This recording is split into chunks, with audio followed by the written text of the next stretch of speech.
Então nós vamos encerrar o nosso encontro finalmente, né? E foi tão maravilhoso.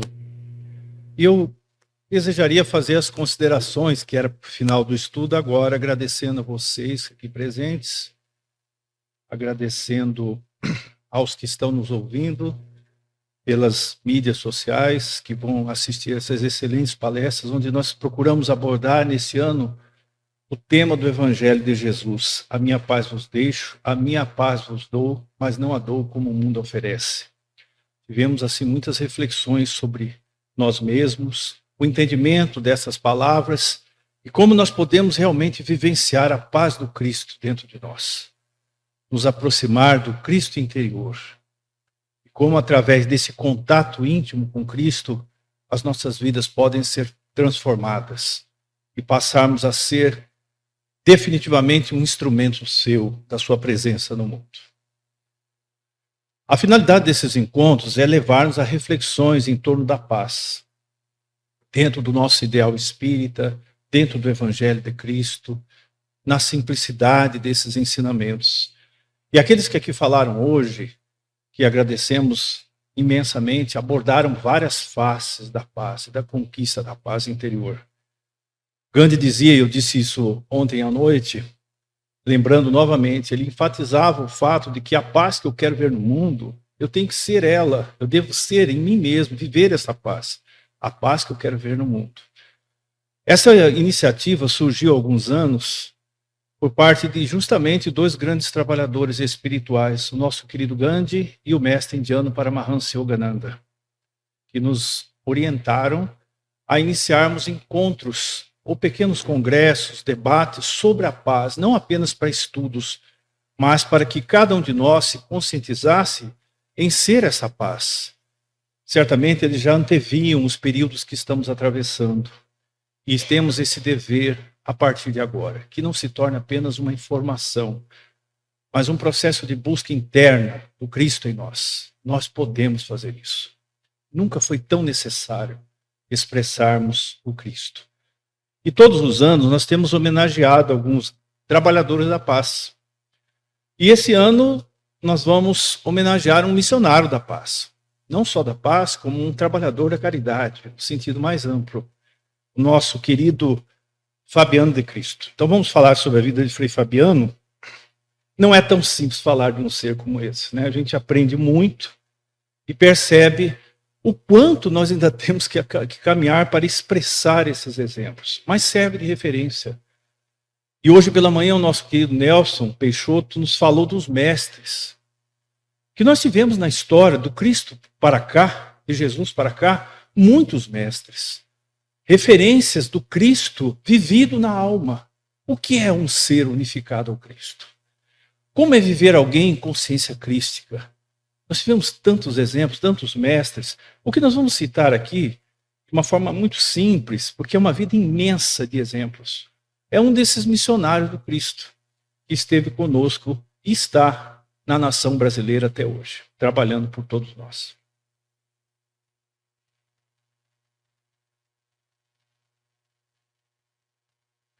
Primeiro vamos falar um pouco da história, do lado histórico em que ele viveu. Posteriormente, as fases da vida.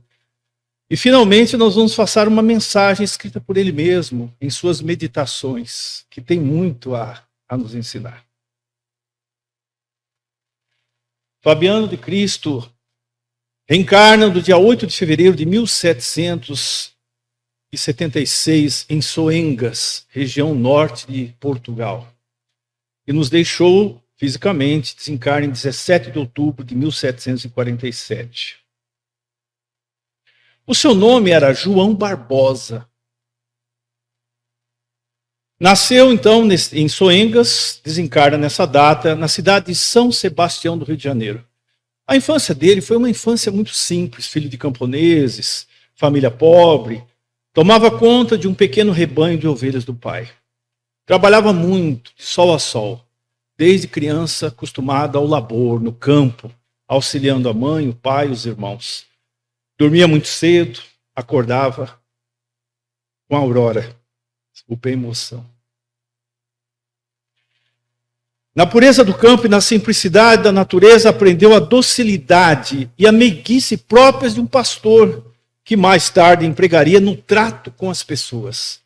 Então ele era extremamente dócil, não se queixava das obrigações desde criança, era muito obediente, aprendeu a ler e escrever na comunidade, com padres, buscava viver dentro de casa, desde a infância até a adolescência, a pureza dos ensinos de Jesus, que os pais também lhe relembravam. Essa simplicidade, essa docilidade que ele tinha com a família, com os animais, com a natureza, ele empregou mais tarde, como vamos ver, ao lidar com as pessoas, de diversos níveis e diversos tipos de caráter, como vamos ver mais adiante. Naturalmente, essa bagagem já vinha com ele de outras existências, mas nós sabemos que a alma, salvo raríssimas exceções, ao reencarnar, esquece temporariamente o passado, mergulha numa nova experiência. E aí que demonstra ao longo do tempo a sua maturidade espiritual, a sua verdadeira linhagem como ser eterno. E ele já demonstrava isso desde criança. As primeiras letras e as primeiras contas aprendeu com o padre da aldeia, em Soengas. Quando alcançou a adolescência, a idade dos sonhos e aspirações, partiu para a conhecida cidade do Porto, que cheia de vida atraiu sua atenção. Ele passou a trabalhar no cais da cidade do Porto. Um amigo de seu pai enviava mercadorias para as colônias portuguesas nessa época, o que o atraiu para esses negócios. Já estava sendo noticiado as riquezas do Brasil em Portugal, não só ali como em outros países. Daí nós tivemos a motivação das invasões, né? Nós tivemos as invasões francesas, holandesas, no litoral brasileiro, por conta das riquezas que aqui existiam. No final do século XVII, a novidade que os marinheiros traziam a Portugal era a descoberta abundante do ouro em Minas Gerais, a região das conhecidas Minas.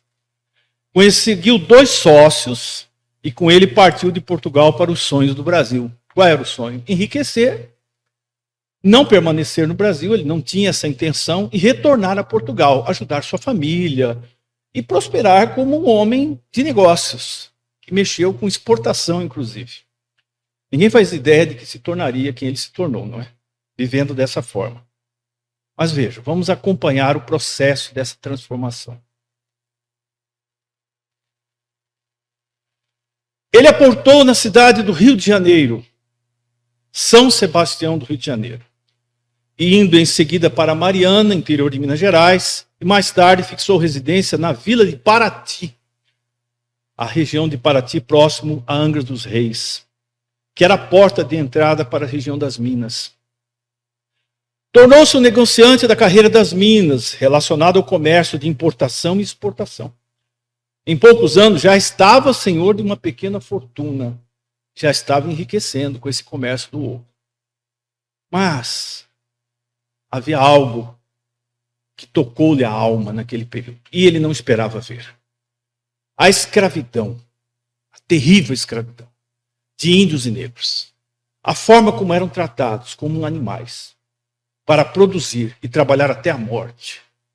Ele presenciou escravos que morriam de fome, índios também, e sede. Via a forma como eles eram tratados, trabalhando horas e horas sem descanso, muitas vezes sem ter o que comer, e sob o açoite dos garimpeiros, a maioria deles também portugueses. Eles eram amarrados, eu preciso que se descreva, né, a cena que ele viu. Eles eram amarrados, acorrentados uns aos outros, em grupos de 6 ou 7, e trabalhavam dessa maneira. Muitas vezes, era comum que durante a noite, um deles morresse. E era retirado das correntes, atirado do alto de ribanceiras o corpo. Porque os portugueses não acreditavam que negros e índios tinham alma. Estavam ali apenas para trabalhar, para produzir a riqueza que eles desejavam. Então os exploravam imensamente. Muitos deles morriam durante a noite, não eram vistos pelos portugueses, os corpos apodreciam no fundo das ribanceiras, exalando um odor desagradável, porque não eram sepultados. E eles tinham que prosseguir trabalhando, nesse clima triste, desagradável. Ele se comoveu muito com aquilo. Continuou trabalhando, mas aquilo doía sua alma. Na região de Paraty, na realidade, era um vilarejo onde homens ricos, ou que estavam enriquecendo, procuravam desfrutar de todo tipo de prazeres. O sexo, a bebida, o alcoolismo, a violência. Era muito comum atritos entre alcoólatras devido aos excessos, pois tinham muitos recursos, haviam enriquecido e queriam desfrutar ao máximo daquilo. E a vila de Paraty, onde ele teve que ficar um período, era uma cena muito triste. Era um homem sensível, um jovem sensível, que tinha uma formação dentro do evangelho, mas ele nunca se acompliciou com esse tipo de atitude. Com 28 anos de idade, fazia parte da Irmandade do Santíssimo Sacramento. Ele tomou conhecimento depois, quando foi para a região de Angra dos Reis, que havia um convento franciscano que ficava no alto de uma colina. E aquilo o atraiu profundamente. Tanto é que ele subiu em direção àquele local. Dentro do convento havia uma porta imensa de madeira com ferrolho antigo. Ele bate a porta, o porteiro abre e diz a ele o que ele gostaria, o que ele desejava. Ele diz assim: eu quero ser um frei. Eu quero seguir a carreira religiosa. E eles acabam admitindo nessa condição. Naturalmente, como ele não tinha um curso de formação em teologia, filosofia, etc., ele era de uma vida muito simples, ele foi ali, na realidade, um noviço, não assumiu as funções maiores no convento. Vamos comentando as fases. Com 28 anos de idade, ele já estava na Irmandade do Santíssimo Sacramento. Vincularam-se ao pároco da paroquial Igreja da Vila de Paraty, no início, depois em Angra dos Reis. Muito devoto das almas do purgatório, conseguiu erguer a Irmandade da Boa Morte. Era conhecido pela sua generosidade. Nós vamos ver que toda a riqueza que ele conquistou após essa conversão, que não foi imediata, ele doa para as igrejas. Doa para a família, doa para regiões pobres ali da região do Rio de Janeiro.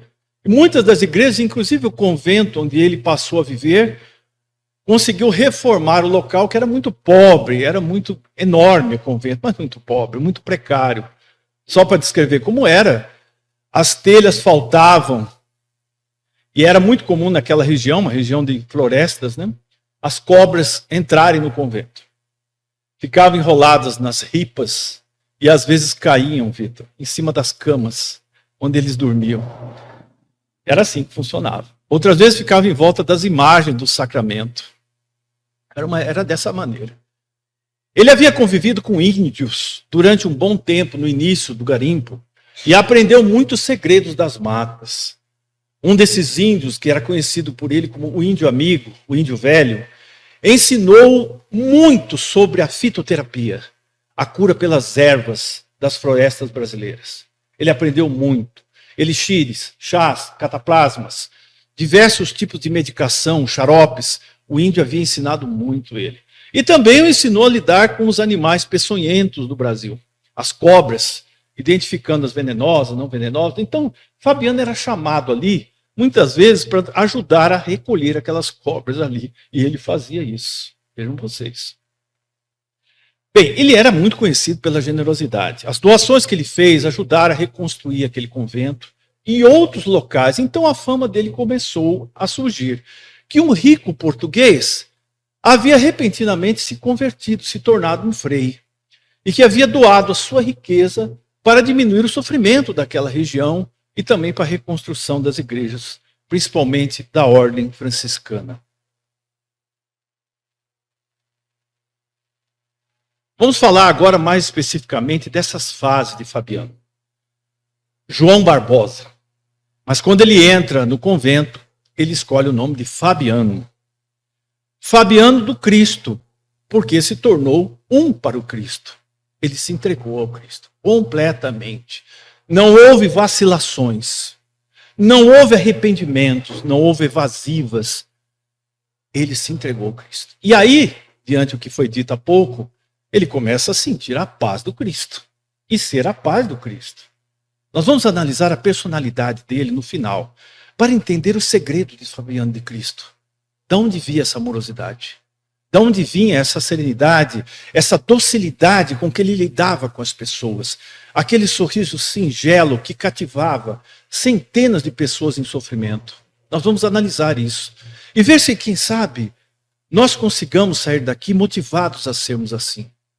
Porque aí sim, esse encontro teve seu resultado, finalmente, dentro de nós. Ele agregou algo em nossos corações. Ele teve então a fase do tropeiro, que já citamos uma parte. É a fase da vida em que o homem, o cidadão João Barbosa, recebe a moldagem terrestre necessária para que o obreiro espírito fabiano assumisse e desenvolvesse as tarefas estruturadoras da obra de solidariedade entre as distintas etnias que se juntavam na nação brasileira. Ora, Fabiano de Cristo era um obreiro de Ismael, o guardião do Brasil, o mentor do Brasil. Nós vamos comentar isso também mais para o final. Ele tinha a finalidade de unir aquelas raças em sofrimento, índios, negros e demais raças exploradas ali. Ele não poderia solucionar o problema da escravidão ainda. A liberação viria depois, muitos anos depois, da sua passagem para a vida espiritual. Mas ele deixou um exemplo de fraternidade entre todas aquelas raças, que se tornou relembrado naquela região e que foi a sustentação de movimentos abolicionistas no futuro, que viriam comungar, culminar na completa liberação da escravidão no Brasil, a Lei Áurea. Nós tivemos a fase da carreira das minas, o garimpeiro, o comerciante de importação e exportação de ouro, né? Apesar de ser comerciante, ele era muito honesto, não era ganancioso. Ele cuidava dos funcionários, das pessoas que o serviam com extremo respeito e honestidade. O comerciante João, no desempenho de sua atividade negocial, é levado a penetrar na intrincada e pesada atmosfera de paixões e crimes que aconteciam ali. Assassinatos, roubos por conta do ouro, da sede do ouro naquela época. Ele viveu nesse clima, ele viveu nesse meio, mas não se contaminou com aquilo. Sua consciência açoitada e ferida pelos desregramentos e as bárbaras posturas daqueles espíritos infelizes, cede finalmente ao chamado que o menino pastor de Portugal já de há muito escutara de Deus na voz do vento.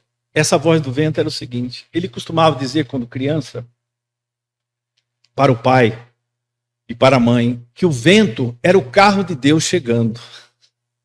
Então, quando vinha um vento, uma brisa, ele dizia: Deus está chegando, pai. Então ele sentia alegria só com o vento, a brisa daquele lugar simples no norte de Portugal. Então ele caminhou com esse pensamento muitas vezes: o vento é Deus que está chegando para mim. E o que será que ele quer que eu faça? Mostra o ambiente econômico, social e político, onde desabrochou e desenvolveu-se a expressão dinâmica do amor. O que caracteriza o espírito de Fabiano de Cristo era o amor dinâmico. É o amor que realiza, não fala, faz, constrói. É aquele que aprendeu a mergulhar dentro de si para sentir o Cristo e fazer a vontade dele. Em prol da espiritualização nas terras brasileiras. Essa era uma das suas missões principais com Ismael.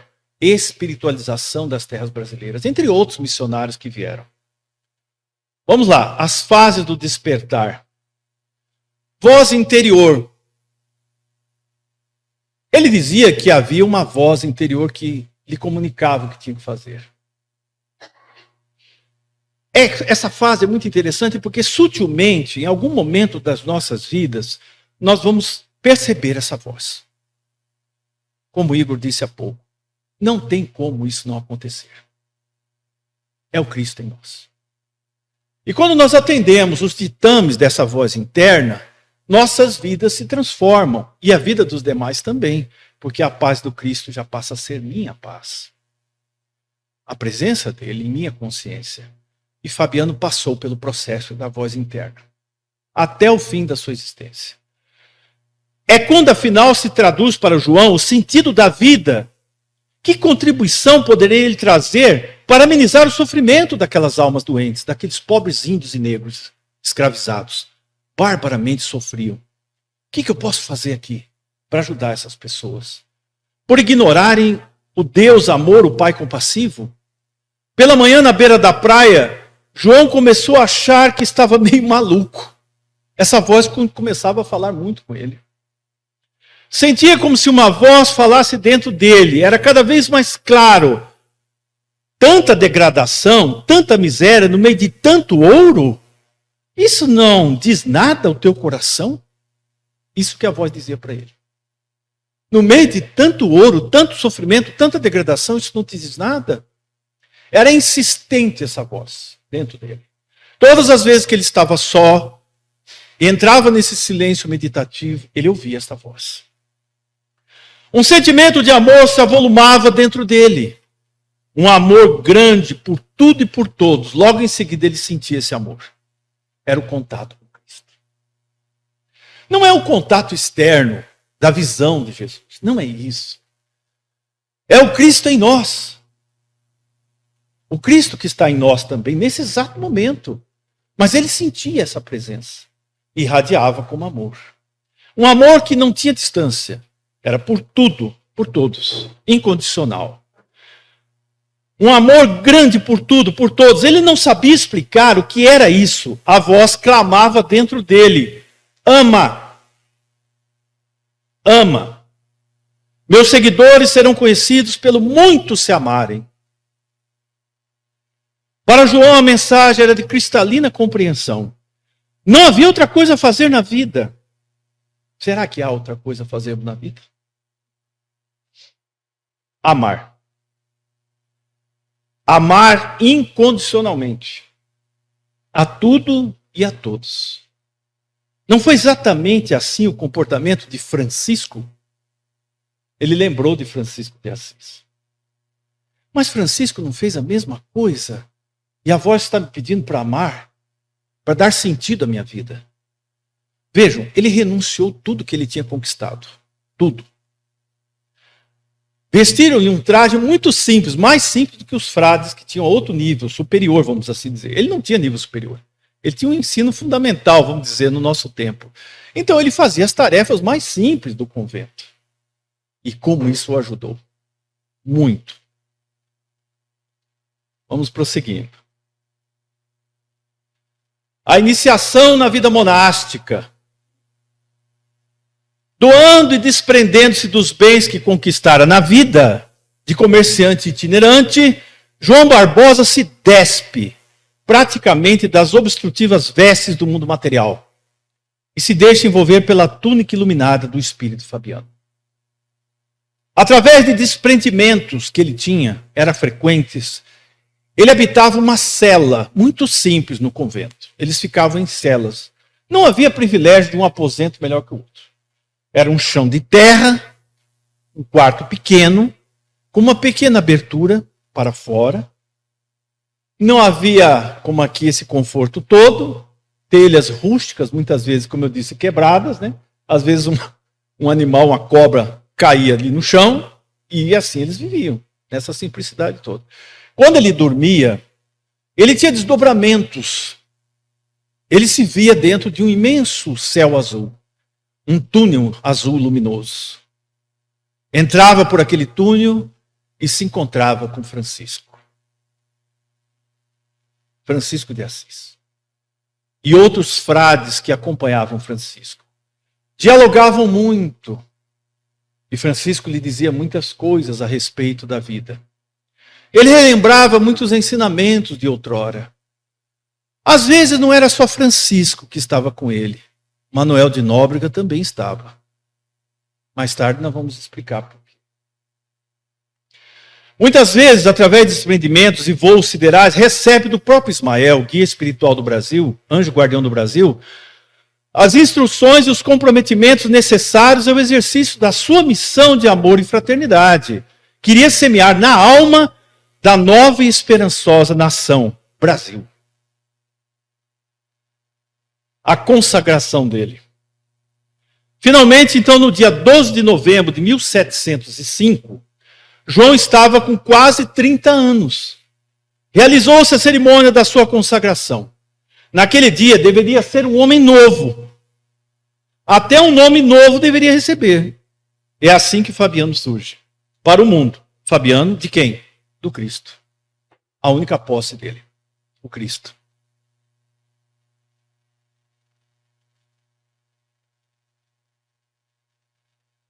Há uma fase muito interessante, alguns anos ele passou. Nós vamos comentando as etapas, né? Porque são muitos fatos na vida dele, nessa encarnação. O lamento do velho índio, que ele amava tanto. Esse índio era muito amigo dele. Ensinou a ele muitas coisas. Ensinou a arte da cura pela natureza e outras coisas. Esse velho índio sofreu muito. Em um momento, ele o procura desesperado e o localiza em Angra dos Reis, no convento de Santo Antônio. Ele havia conseguido fugir dos portugueses. E foi por muito pouco que ele não foi morto. E como ele estava sendo procurado pelos portugueses, ele consegue localizá-lo e pedir ajuda. E Fabiano, quando olha para ele, vê o estado físico depauperado, sofrido, dedos das mãos quebrados e outras partes do corpo muito machucadas, o recolhe no convento. E os frades autorizam. Ele fazia muito isso. E o veste com uma roupagem franciscana. Ele permanece ali algum tempo. Depois, isso ficou muito marcado na vida dele. O velho índio lamenta, naqueles primeiros momentos, o porquê. Por que eles passavam por aquilo? Eles eram um povo livre, que viviam felizes nas matas, próximos às praias. E quando chegaram os portugueses, ele fala, a nossa vida mudou. Todos passamos a adoecer, sofremos brutalidades, fomos afastados uns dos outros. Ele descreve todo um rosário de sofrimento que ele havia passado. E ele tentava questionar por que tudo aquilo. Esse lamento do índio velho é a expressão dolorida de uma alma vilipendiada pela incompreensão e o desamor de espíritos vibrando em faixas degradantes, como era o caso dos que os dominavam. Para Fabiano foi mais um eco de chamamento, mais uma vez um chamamento, que há muito convocava para o trabalho de socorro samaritano aos fracos, transformando-se e espelhando o sentimento de consolação fraterna de Francisco de Assis. Francisco o inspirava muitas e muitas vezes. E ele foi despertando para o trabalho de solidariedade e caridade com aquelas raças que viviam em extremo sofrimento. Mas não foi só com eles. Ele socorreu muitas pessoas com seus exemplos, inclusive ricos comerciantes, perseguidores, inclusive, de escravos. Isso chamou a atenção até do governador da cidade, da região do Rio de Janeiro, pela sua bondade, a sua serenidade, como ele lidava com os conflitos e as pessoas, e acolhia todas elas. Ele envolveu e acalentou a alma sofrida do velho índio com seu amor incondicional. E tem a fase de Fabiano Porteiro, em que ele se torna o porteiro do convento. Ele fazia as tarefas mais simples, já falamos, cozinhar, limpezas, cuidar de jardim, mas um dia colocaram ele no lugar certo. Porteiro do convento. Ele ficou um tempo ali no porteiro do convento. Ali sim, ali ele despontou na sua amorosidade pelas pessoas. Ali na portaria do respeitável e vetusto convento de Santo Antônio, estava presente e atencioso o tempo inteiro. Frei Fabiano, como era conhecido. Sorridente e amorável para com todos. Era a imagem da consolação e da esperança. Até mesmo a visita de políticos e comerciantes em busca de beneplácito e apoio aos seus interesses, nem sempre muito transparentes, era recebida com serenidade e discernimento do meigo Frei Fabiano. E ele tinha uma capacidade de perceber as intenções das pessoas. É impressionante. Não precisava dizerem nada para ele. Ele sabia o que estava acontecendo. E isso ajudou muito ele a saber como ajudar as pessoas. Muitas vezes falando, outras vezes se calando e agindo. Por quase uma década, o porteiro, paciente e esclarecido, atendeu a carentes, fracos e sofridos. Ao mesmo tempo que orientava com seriedade e retidão os que o procuravam para resolver seus problemas pessoais também, os aconselhamentos. O convento passou a ser o posto das soluções convincentes e da generosa caridade aos desprotegidos. Realmente, aí começa a outra fase. Não havia um hospital naquela região. E o convento se torna esse local. Então eles fazem uma rústica enfermaria para atender doentes ali. E quem era o enfermeiro? O próprio Frei Fabiano. As águas do Frei Fabiano, como era chamado, as águas eram os remédios fitoterápicos que ele fazia. E diziam que curavam muita coisa, inclusive faziam os milagres.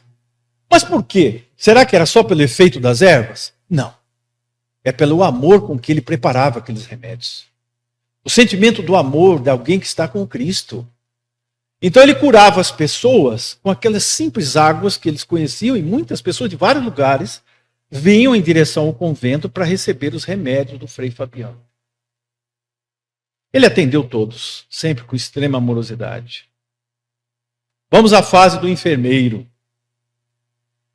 É nessa fase de atividade de Fabiano no convento que nele passam a fulgurar os sentimentos franciscanos da generosa e complacente caridade, que é uma meta dos franciscanos, né? O ideal de Francisco. De consolador amor ao próximo, sarando feridas e aplacando dores, com seus balsâmicos cataplasmas de plantas medicinais. O paciente enfermeiro penetrava também na alma de seus lamentosos doentes e lhes restituía a saúde e a fé nos desígnios de Deus. E ele socorreu inclusive escravos fugidos. Muitos deles. Ele os acolhia. E vocês vão pensar, mas ele escondia? Ele escondia dentro das enfermarias. E ele acolheu, inclusive, à porta do convento, aqueles que os perseguiam, irritadíssimos, revoltados. Muitas vezes ajudou esses homens rudes a repensarem suas vidas. E não eram grandes pregações, não, como vocês podem imaginar. Era a irradiação do sorriso, das poucas palavras, e do amor e da paz do Cristo que ele irradiava. Aconteceram muitas conversões, vamos dizer assim, entre aspas, daqueles que chegavam ali à porta do convento. Como ele ficava numa região de acesso, às vezes difícil, mesmo assim as pessoas subiam até lá para conversar e ver o Frei Fabiano. Por mais de 30 anos, a enfermaria do convento de Santo Antônio contou com o acalentador tratamento do humilde e afetuoso servidor, mais de 30 anos, que, renunciando a atender às suas mais íntimas necessidades, doava suas forças físicas e espirituais ao doente, e doava a si mesmo. Era muito dedicado, a quem amava sem quaisquer restrições. Obrigado, pode deixar.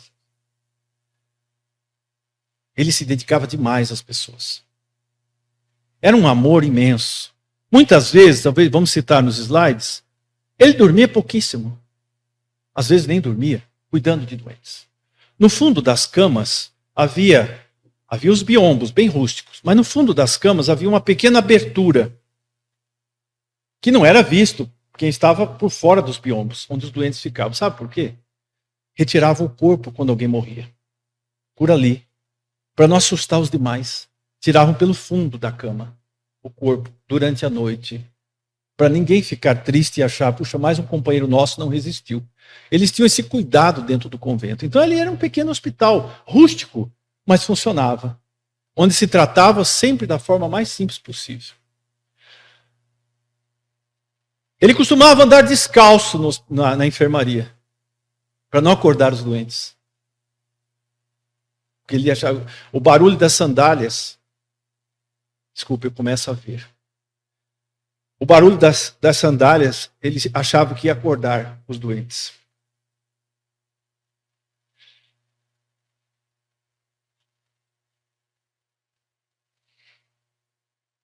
No tratamento dos enfermos, se evidenciava a sua caridade.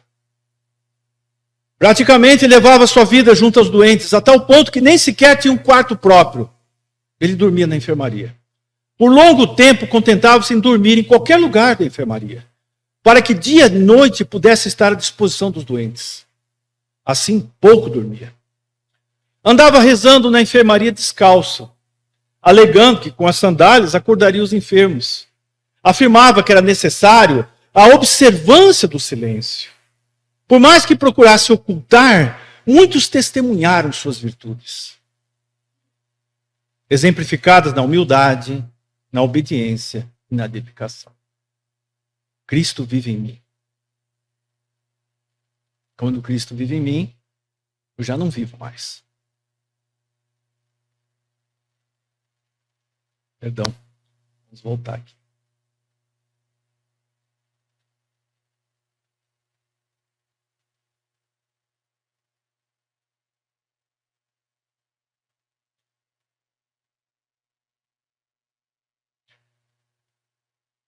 Com o correr do tempo, o corpo de Frei Fabiano foi sentindo o peso da idade dos sacrifícios, na forma de sofrimentos físicos que o crucificaram por mais ou menos 30 anos. Ele desenvolveu a erisipela e era intenso. Tinha muitas feridas na perna, na virilha, febres constantes, e lutava para continuar trabalhando, sorrindo e atendendo. Frei Fabiano atingira, eu vou citar aqui, depois vamos detalhar a passagem do Frei Fabiano, atingira a casa dos 70 anos de idade, o mês de outubro de 1747. Trouxe agravamento em seu estado de saúde. Desde o dia 14, Frei Fabiano já anunciava que partiria em 3 dias. Isso é muito comum em almas desse nível, né? Já sabe o momento que vão partir, desencarnar, e vão se preparando, ou preparando aqueles que estão ao lado dele. E ele fez isso, mesmo com as condições de saúde. Nesses 3 dias, Fabiano alenta ânimos desfalecidos, pensa chagas abertas e sorri, como ele sempre fazia, em doce e terna alegria na despedida aos seus doentes. Beija crianças, afaga velhos esbatidos pela dor, encoraja os que choram, ampara os desesperados.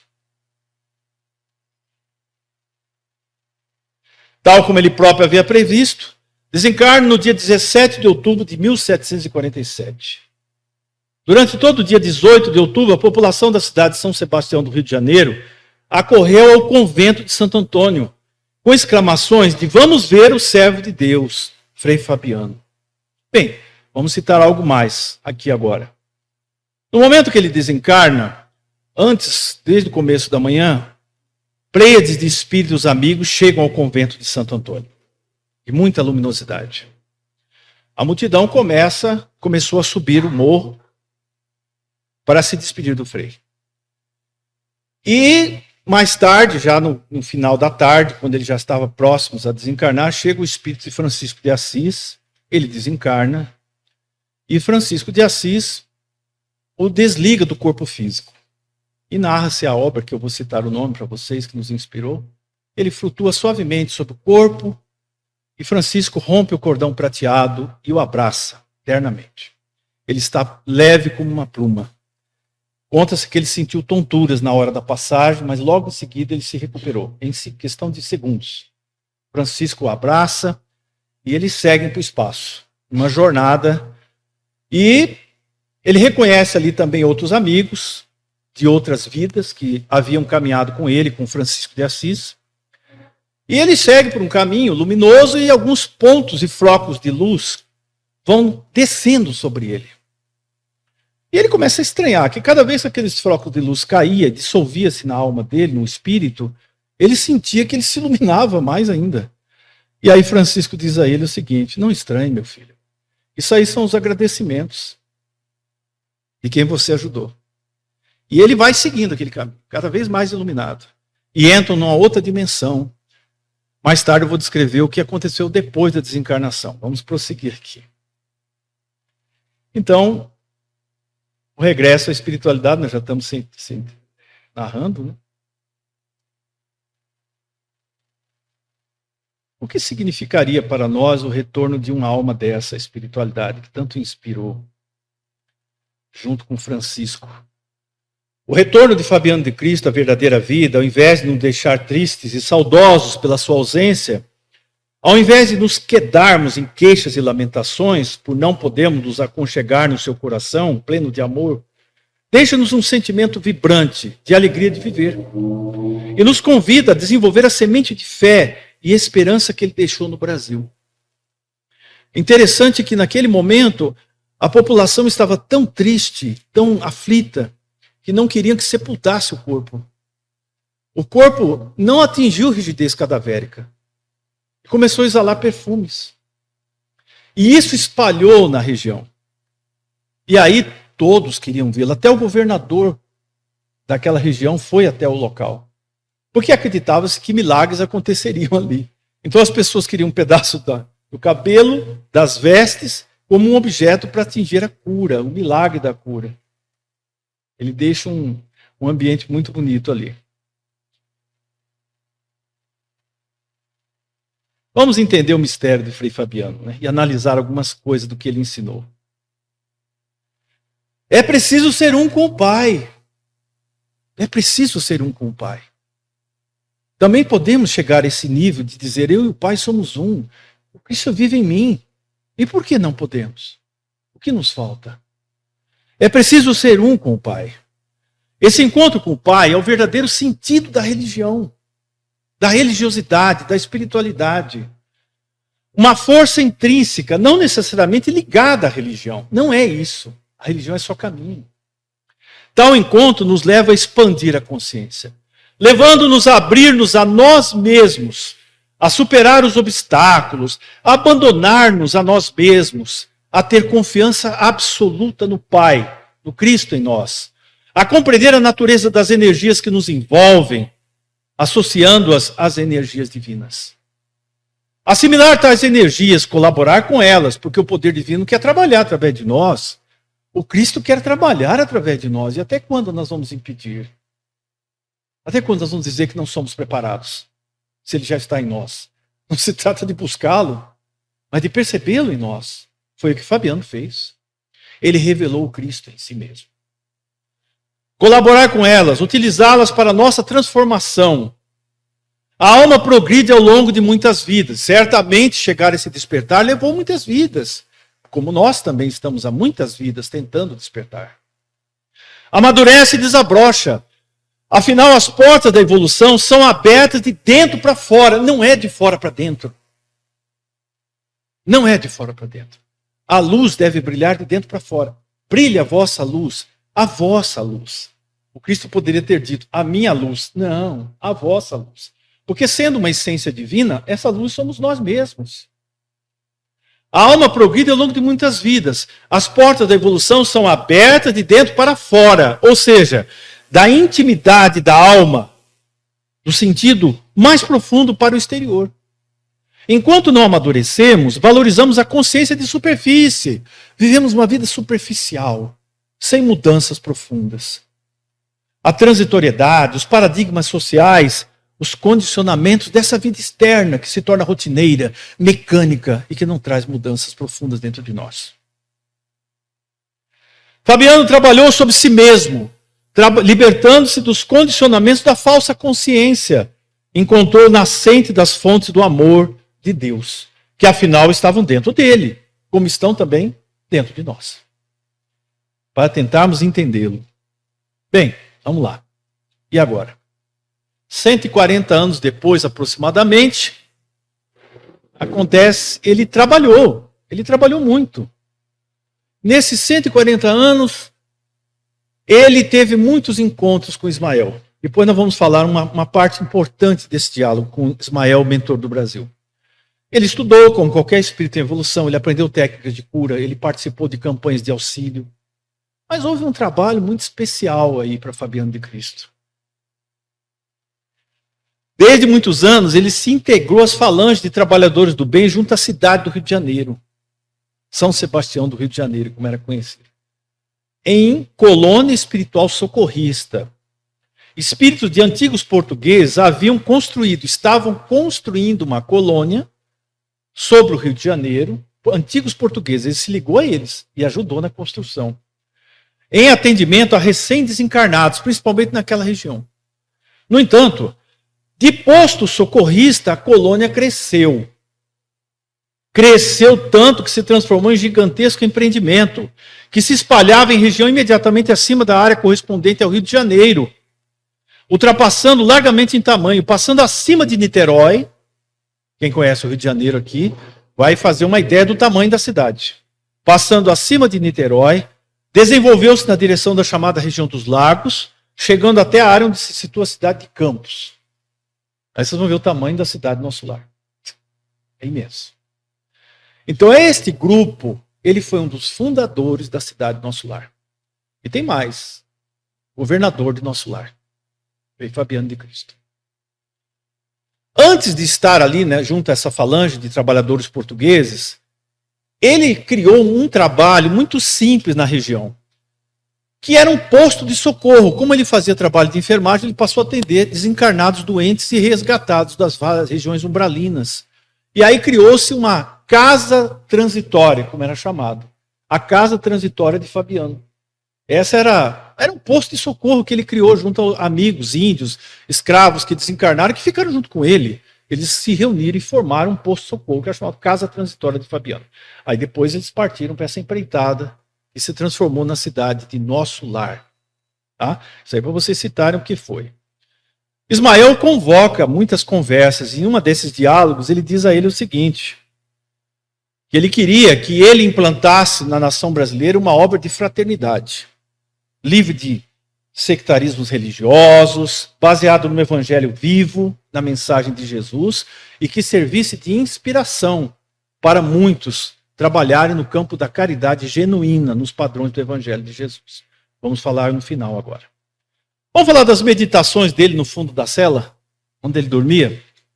Ele meditava e escrevia. Vamos ler um pouquinho, vamos aprender um pouco com as fases da vida dele. Não vou me estender muito.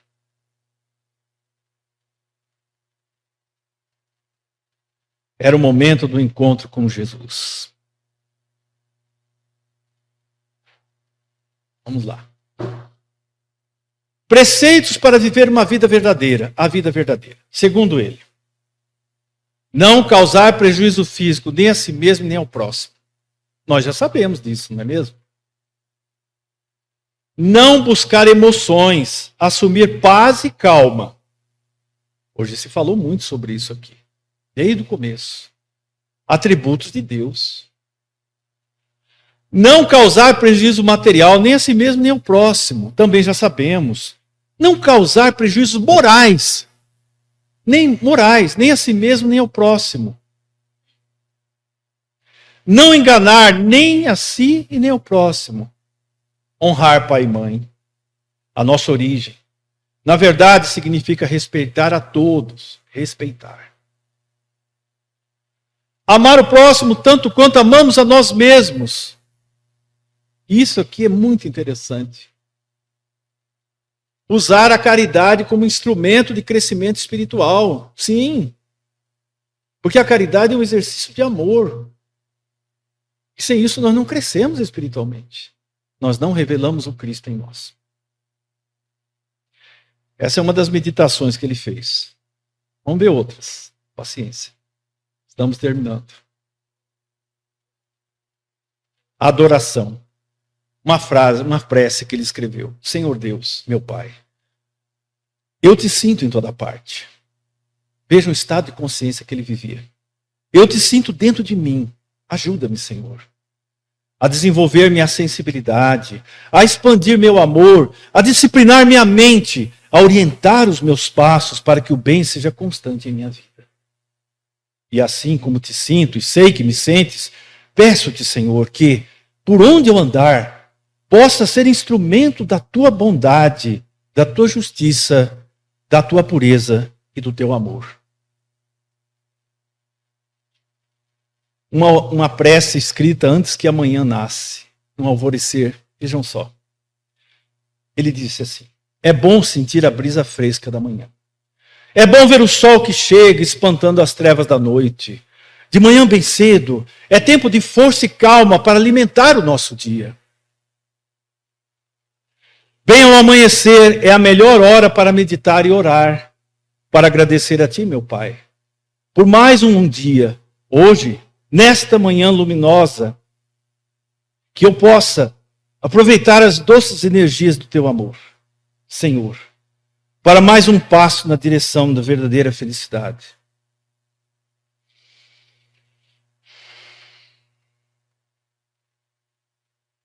olhando para as pernas cheias de chagas. Senhor, serve para nós quando estamos sofrendo com as doenças do corpo. Veja, Senhor, sei que não cai uma folha da árvore sem a tua vontade. Por isso agradeço pelo meu corpo. Era jovem, conduzia as ovelhas pela neve, atravessei os mares, subi as montanhas. Hoje aqui estou, com outras ovelhas, atravessando o mar da doença, subindo as montanhas da dor dos meus irmãos. E tu me deste estas pernas vermelhas, estas úlceras doloridas, estas ínguas imensas na virilha, esta febre, para que eu não me esquecesse da dor, da doença e da febre dos meus irmãos. Ajuda-me, Senhor, a aceitar o que considero difícil, porque é necessário. Tu não me darias o que não tivesse alguma utilidade para o meu crescimento espiritual. E o que Deus permite que não seja para o nosso crescimento espiritual. Foi comentado hoje aqui. Mas nós não enxergamos, né? Responsabilidade. Nesse dia que começa, Senhor, sinto-me profundamente responsável. À minha volta estão outros irmãos que sonham, sentem, choram, amam, sofrem. E grande meu compromisso com a vida, com as relações que estabeleço, com as construções do meu destino. Peço-te força, Senhor, para aproveitar cada instante, a fim de que sejam permanentes as minhas ações no bem. Sim, cada dia nosso é para servir. Todos os dias acordamos, começamos o dia. Não é para sofrimentos, é para a oportunidade de servir, para estendermos o bem aos nossos irmãos. Pelos mais fracos, ninguém será feliz sozinho. Felicidade é conquista solidária. Hoje, Senhor, mais do que nunca, estarei ao lado dos mais fracos. Esse era o ideal dele. Darei a eles o meu melhor sorriso. E ele fazia isso. O meu mais generoso olhar e meu braço para sustentá-los se quiserem dar algum passo, por mais pequenino que seja. Mãos nas mãos. Senhor, ajuda-me a caminhar pela vida juntamente com aqueles que estão à minha volta. Aumenta a minha paciência. Orienta a minha compreensão para que eu perceba sempre. No próximo, meu irmão. Ninguém foi colocado ao meu lado por acaso. Dá-me, Senhor, as tuas mãos, para que por meio delas eu possa estender minhas mãos vacilantes em favor de todos.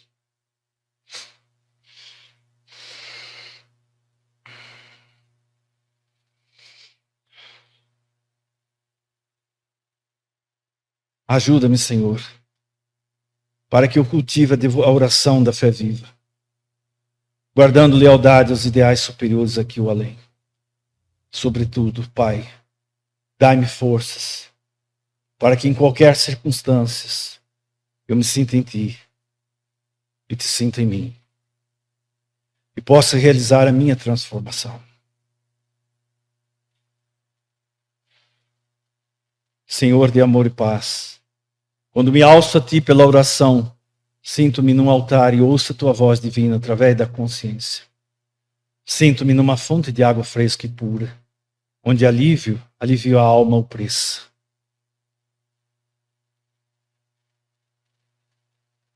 O melhor, o que há de melhor em mim é a centelha divina. O que há de melhor em todos os homens é a centelha divina.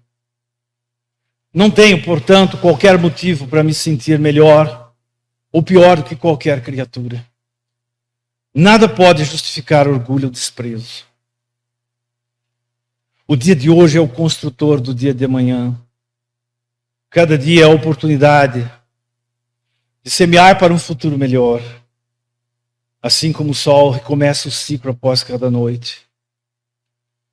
Por que não permitir que o sorriso dissipe as lágrimas? O bem de hoje é a felicidade de amanhã. Vaidade. Vaidade é um véu que encobre a realidade aos olhos de quem é sua vítima. Vaidade faz perder o senso da verdade e do ridículo. Vaidade é falta de autocrítica de quem se vê apenas a si mesmo. Por que haverei de achar que sou apenas eu luminoso? Todos temos luz própria. É uma luz interna. Por isso Jesus nos disse que brilhasse nossa luz diante dos homens, a luz de todos nós.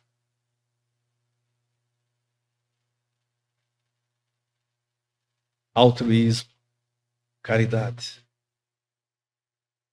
Oremos com Jesus. Ajuda-me, Senhor, a expulsar do coração o veneno do egoísmo.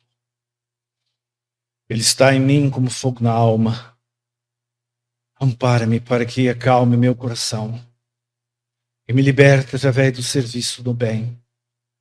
E que o serviço ao próximo desloque o centro do meu interesse, de mim mesmo, para os meus irmãos.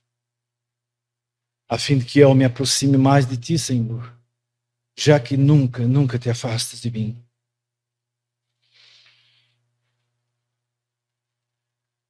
Num dia em que sentimos muita dor,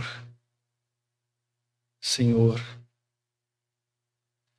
que seria do ferro bruto sem o fogo da forja incandescente.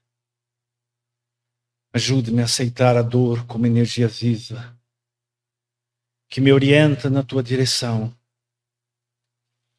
Orienta-me para que eu não sucumba e aceite a dor como um estímulo santo. Que eu não me queixe das minhas lutas. Que eu perceba a ti, Senhor, a cada passo que der. E te reconheça, Senhor, em todos os corações e almas. E quando tu me permitires sofrer, ó Senhor, seja o alento da minha alma, eternamente sol do meu coração. Jesus, divino amigo.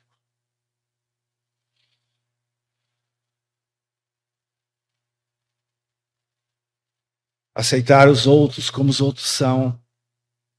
Isso é tolerância. Não tenho direito de exigir, não temos direito de exigir que os outros se enquadrem perfeitamente no nosso modo de vida. Tolerar para respeitar. Respeitar para compreender. E compreender para amar sempre. Amar para ter Jesus no coração. Amar para ter paz e felicidade. Reconhecendo que na terra tudo passa. E somente Ele permanece conosco como grande amigo.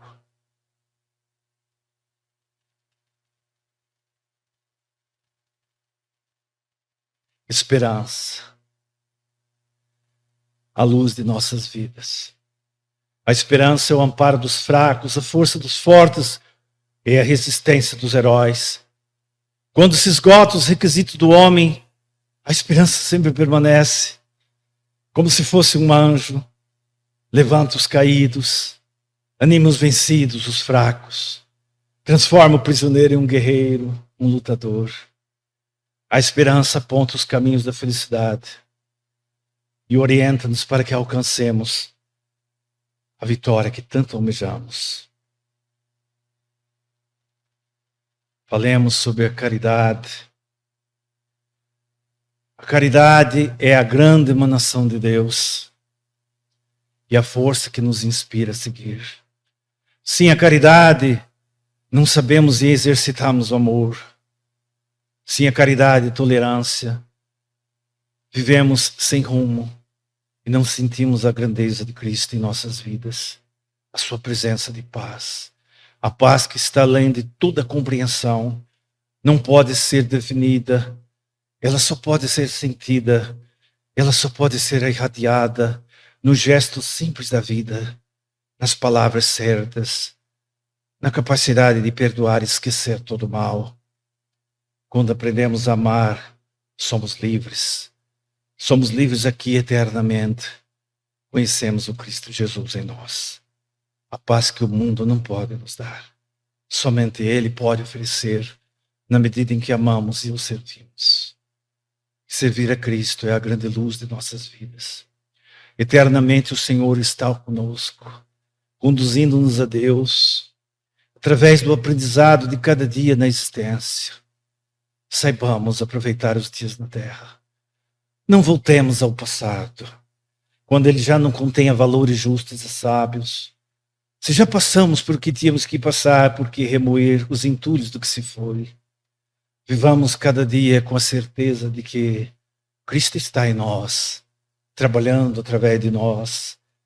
E permitamos que Ele possa nos transformar naquilo que Ele deseja, naquilo que Ele quer.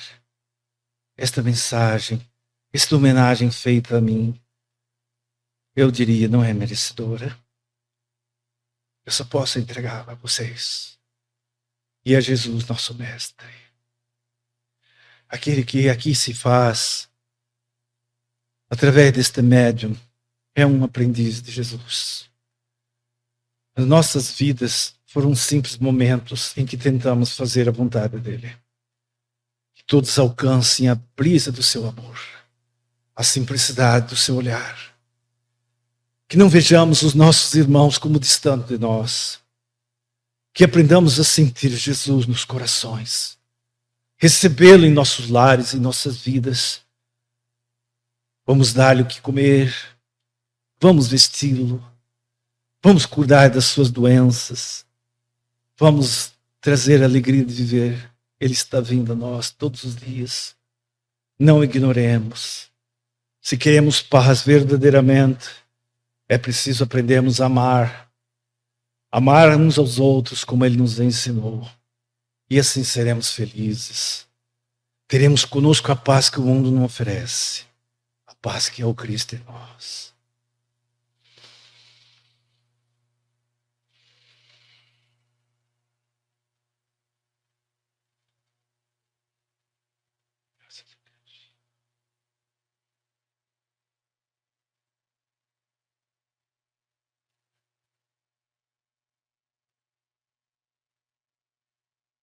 Agora eu vou falar do Lar Fabiano de Cristo.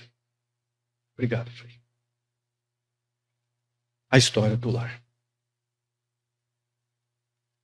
Como nasceu essa obra?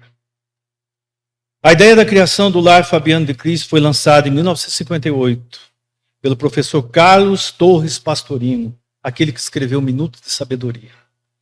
Homem de vasta cultura e elevados princípios morais, que juntamente com um grupo de pessoas devotadas ao bem, desejava criar uma instituição voltada para a proteção e a promoção humana, a missão que Ismael entregou a ele.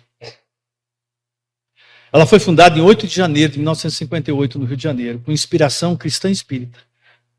A obra tem como patrono e modelo o Frei Fabiano, né? E aqui já falamos a história dele. E quem estava entre os fundadores? Vejam só, Carlos Pastorino, Francisco Cândido Xavier, Divaldo Pereira Franco, Jorge André dos Santos, doutor Jorge André, aquele que trouxe o conhecimento da apometria, né? Estava lá, entre os fundadores.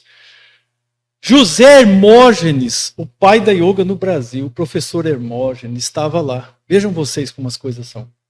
Um dos fundadores. E Jair Hollenberg de Lima, que foi o que mais tomou a frente como diretor no início. Homem de grande carisma e dedicação, é quem coube a tarefa de implantar a obra, arrebanhando os primeiros colaboradores e traçando as diretrizes fundamentais do funcionamento do Lar Fabiano de Cristo. A proposta inicial dessa obra, gente, era acolher crianças sem teto, de rua. Mas logo tornou-se evidente a necessidade de ampliar o objetivo do trabalho para atender a família, toda a família. E o idoso em situação também de vulnerabilidade e risco social. Ali foi instituída as bases da instituição. No começo é para abrigar crianças de rua, né? Vamos lá, já estamos terminando. Vamos falar um pouquinho, vejam lá as imagens bonitas do lar, né? Das crianças. Trabalho educacional que é reconhecido como um dos maiores da América Latina. Mais de 60 anos de trabalho.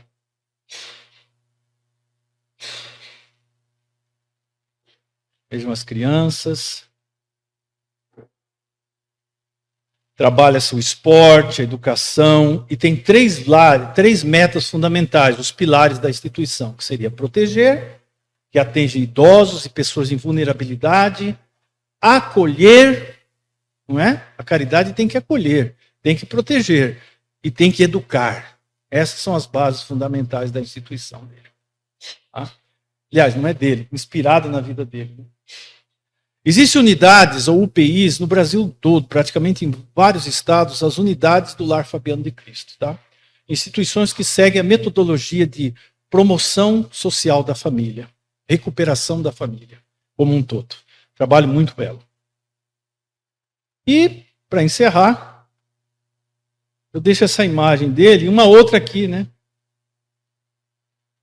Aquela imagem que está à direita lá era a última encarnação dele, nosso querido Padre Anchieta, José de Anchieta.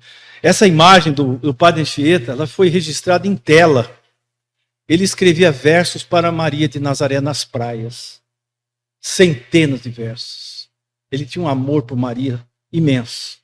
Lá atrás aparecem os índios que ficavam cuidando dele, que eram evangelizados por ele, que o amavam muito. Ele já se dedicara antes àquela mesma população sofrida do litoral do Rio de Janeiro e Espírito Santo. Ali onde viveu o Frei Padre José de Anchieta e Manuel de Nóbrega, o nosso querido Emmanuel, que também visitou ele na espiritualidade quando ele era Fabiano de Cristo. Lembra que eu comentei? Ele se encontrava com Francisco, com Manuel de Nóbrega, que conversavam com ele, eram amigos dele, ele estava cumprindo uma tarefa. Então, essa imagem é muito bonita do Padre Anchieta e retornou como Frei Fabiano. Está entre nós até hoje, nos inspirando no trabalho de amor com Jesus. Esta é a mensagem que encerramos esse 9º encontro a todos vocês que estão aqui presentes, que nos ouvem. Glória a Deus nas alturas e paz na terra aos homens por ele amados. Muita gratidão a todos vocês. Que Cristo nos abençoe sempre.